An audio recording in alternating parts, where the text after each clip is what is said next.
Hello, welcome at Movies. I'm going to quickly take you through our backend and our web shop to introduce to you like the different sidebars, the different tabs, and how to navigate through our website and all the different things that you can do with it.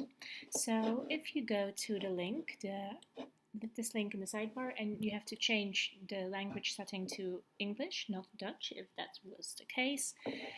You'll be taken to the back end of our online web shop, and you'll have to log in. You'll use the login that was provided by us, and then you'll be able to go to your own personal dashboard. Here on the bottom of the sidebar, you'll see your name, and you'll have the option to log out if you want to. So the sidebar, you have different tabs, and I'm just going to quickly take you through the different tabs and introduce like all the things that you can do in our web shop. The most important tab for you will be the catalog, but I'll get to that in a minute.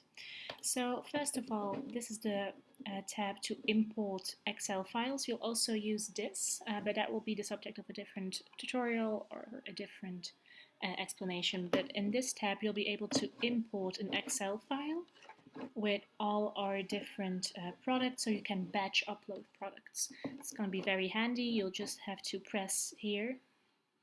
Oh, this is switched for some reason. Sorry. It switched for some reason to the Dutch side, but we want the English side, of course. And you'll be able to add new Excel files, and then here is new Excel files to batch upload products. When you're done, it will be processed and eventually will be completed. If it failed, it will show the status failed. This is the file name of your Excel, and this is the date on which it is imported. Pretty basic. So the next tab is the configuration tab. Under this, we have the translation and the settings. Translation is basically the translation of all the static text on our web shop. So just to give you a quick overview, this is the back end of our site. In reality, it looks like this. So the customers, when they visit our website, they'll see this. There'll be an option to change their language in the top bar over here. And this is the English website. So you have footer, you have the main categories, and this actually, the whole layout, the whole overview, it happens in our backend. So you usually will spend all your time in the backend, but it is advisable to check, like when you make changes, go to the website and check if your change was implemented thoroughly and correctly, and if it did the change that you wanted it to make. So let's go back to our backend. All the text here will be translated.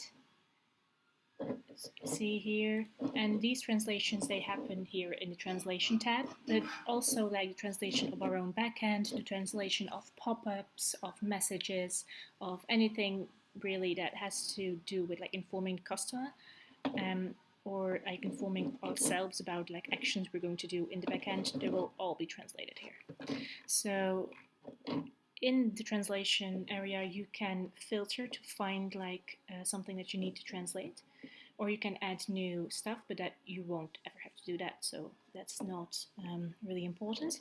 If you have to find for some reason like something hasn't been translated yet, you won't have to do this, but then you can filter, search on, for example, it contains this word in Dutch or it contains this word in English. For example, contains pay, and then apply. It will filter out all the results, and this is an action that you can use for several of the other tabs. In the window, you'll always be able to filter for specific things. So we filtered on pay, and then, for example, we see here like the label payment. Oh, this hasn't been translated into French. I'm gonna click it. You'll add your French here, and then you can save it. And after you saved it, your translation will be done. Then the setting tab. That's basically all the things you need to know about this translation tab. The second tab of the configuration is settings, but that's not really of any importance for us, so you never have to do anything in the settings tab. The next big tab is the users tab, and that's actually where we keep track of all the users. It is both like the users in the company as all the clients who have not yet like made an official account. And you can find like all the info about a certain person here. Also by filtering, you can filter on the name, for example, or you can search for the name, or you can filter on users group if it's registered, his status. But again, this is not something you're really going to have to need. User groups are just like the groups in which they are bundles, the way of organizing our different users. In the suppliers tab, I think that this might be something that you will need occasionally. It won't be that often, but you'll find all the information about our different suppliers. Considering you're uploading products, sometimes you will have to, like with each product that is uploaded, you have to provide a certain information about the supplier. And if you don't know anything, if something wasn't like given to you, or you're searching for specific information about a supplier, you can't find it and you need it, you will be able to find it under the supplier tab. So for example, at Sony, they create sofas. If you need them, you just click on them and then you'll find like the contact info, the settings, company info. So anything you really need, like their term of delivery, that's something that for lots of products, it will be automatically linked to a term of delivery, but this is where you can change that if that were the case. But usually I think you're not going to be required to do anything in the suppliers tab. As well, of course, you can filter, like in every tab you can filter, you can search, so just search by name. So then you search for like the title. If I want Bowens, for example, I'll search for Bowens, and then I'll find all the Bowens, but you can also filter to only see certain people with like the VAT number or something, but again, that won't be the case for you. Then the next tab is the content tab, and that's actually all the different pages. So it will be like our home page, or customer support page, or color page, or customer page, whatever pages are in there. And a page looks, for example, let's take our customers. A page looks like this. So if you want to make a page or edit a page, you'll click on the page you want to edit, or in the last window you'll add a new page. We're not going to do that, we're just going to check for our customers. And then you'll see this screen with a tiny sidebar, like a sub sidebar, if you will, which with page, content, organization, and SEO. So on the page tab, within the pages tab, if that makes any sense. So the visibility is if it is visible on our site, so that means it's visible on the front end. Then the title, some short introduction, the media, so it's the image that you'll see on the page, and the template is always set to standard. Then the content is all the content that is actually on the page. So in this case, we have like an introduction of several of our customers with a small video, and you can build up this content by adding content blocks. So you just press this plus sign, and if you press plus sign, you'll get a whole variety of options that you can add. The most, like the ones that are most frequently used are the text editor. So that's just text. You can add text, you can add media with this media button, you can add a widget which does a variety of things. I'll get into that in just a bit. You can just add a line to divide like certain blocks, or to add like a visual element to your page. You can add a button, which is something that you can like really, it will create a button in our house style that you can click and you'll be linked through to another part of the website. You can add a quote, which is also made up in our specific house style, or you can add a video. So if I were to add a widget, for example, then you see that you have these different options. Let's see, it hasn't been translated, which is strange, but you won't really be needing it. I'll check to fix this. Though the widget, it gives you several options, so it means that it will implement a certain pre-made something. So you can either do like an overview of the nested pages, which would be if we were to nest certain pages within this page. So if we were to make pages that we made daughter pages of our customer page, then if we were to click this, it would just give a bulletin list of all those pages. We can add an FAQ. We can add products, like an overview of products or a category list of products. We can add a newsletter, a subscription form for newsletter, basically, or a desubscription form for the newsletter. We can add a gallery, so with pictures. We can add a content block, which is used quite often. We can add blogs, forms, search form, but usually I think the widget is used to add either pictures, like gallery pictures, or product groups, which is also, it's kind of like a clickable gallery pictures. Like clickable pictures, basically it's an overview of several products, and they can click on one of the products and they will be linked through to the product. So those are widgets. If you click something wrong, you just press the delete button and you say, yes, I want to delete that. If you did something you don't want to save, here's the save button. If you save it, all your changes will be saved. If you don't press it and you leave, then nothing of your changes, nothing that you did will be saved. So we're just gonna leave this for a bit. Sorry. Then we have, so we're going to go back into our page, the organization tab, and this is what I was talking about with like the nested pages, the daughter pages. You can, for each page, you can assign a certain hierarchy, like a certain organization. So I can say like this page, I don't want it to be like a main page. I don't want it to be a parent page. I want it to be like a daughter page of, and then for example, you say, I want our customers to be like a daughter page of about us. Which is not the case here, but you know, you can choose whatever page you think is like the mother of that page to make it logical.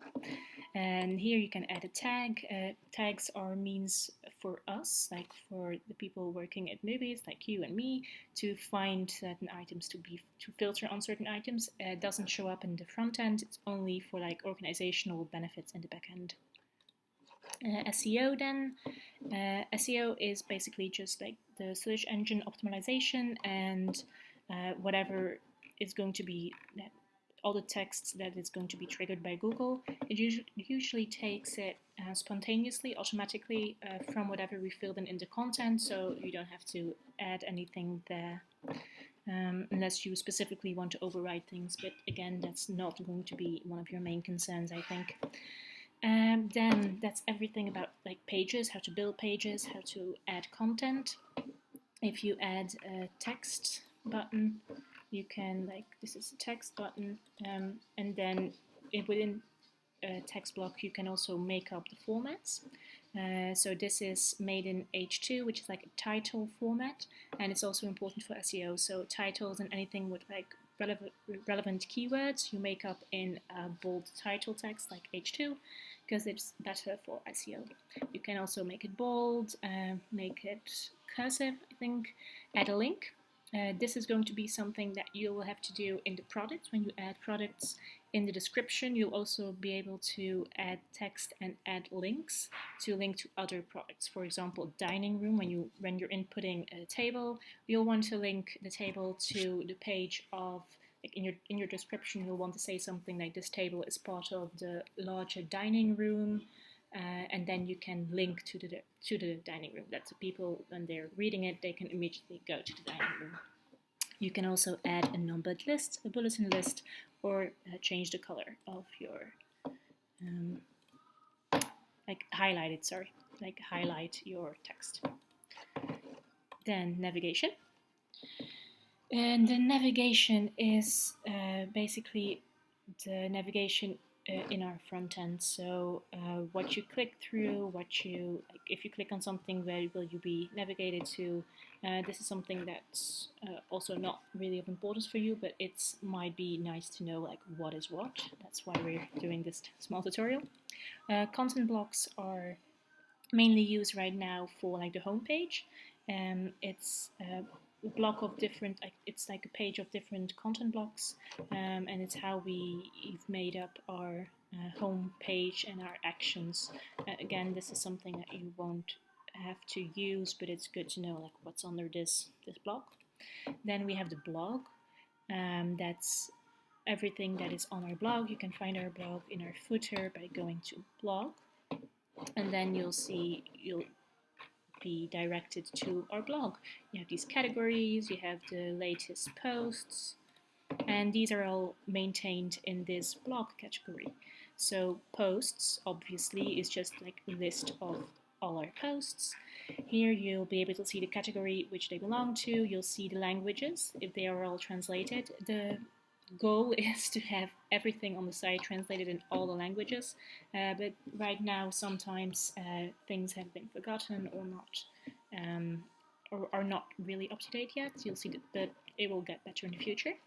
You'll see the publish dates, like the date it was published on, when it was last edited. Again, you can search or you can filter by categories or by tags. So usually with the tag feature, you can filter on tags, and that makes it navigational for us. Then the categories are just like the main categories as I showed you in the front end. Here you have our blog, you have the categories, and they are arranged and maintained here. Forms are just to overview. Right now we only have a contact form, that's the only thing we really need. It's just the place where you collect all the different forms. So if we wanted to have other forms, we could make them and upload them in our form tab. And then we actually get to the main part, like the thing that will interest you the most, which is our catalog. Maybe I'll get to that in another video, so because this one might be a little bit longer. So I'm just going to skip it for a second, just quickly go through FAQ, so just a frequently asked questions. We're actually not using this one at the moment. We use Pages to do our FAQ, so this one is a bit irrelevant at the moment. Then in the shop, you'll find an overview of all the orders. So everybody who made an order through the web shop, you'll see the code of each order, the date, who made the order, their email address, which is very important because we need to contact them to keep them up to date about the status of their order, and then like the status, if it's being processed, if it's delivered, if it is processed. So right now things are being processed, but I'll go back for a second. And then you see like this one is sent, so this just means that the factories are busy building your furniture, and when it's sent, it will change the status to send. Here you also find the payment, the number of articles they ordered, and the total price.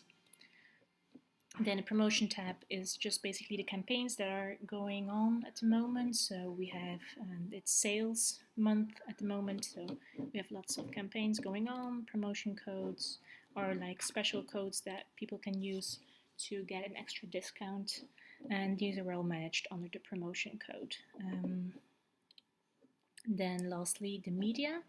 You will use this a lot, even though you won't use this tab a lot, but you'll use the implementation of this a lot, because this is just basically the backend where we keep all our photographs and all the photos of the different products. So you'll have to upload in the backend, but you'll do it from the product page. But here, if you're ever wondering, I don't think you'll need to be in here, but you will use like the photos that are in the backend. You can search for the name of the file. So if you're looking, for example, for Chiara, which is a collection, you just press Chiara, you search, and then Chiara table.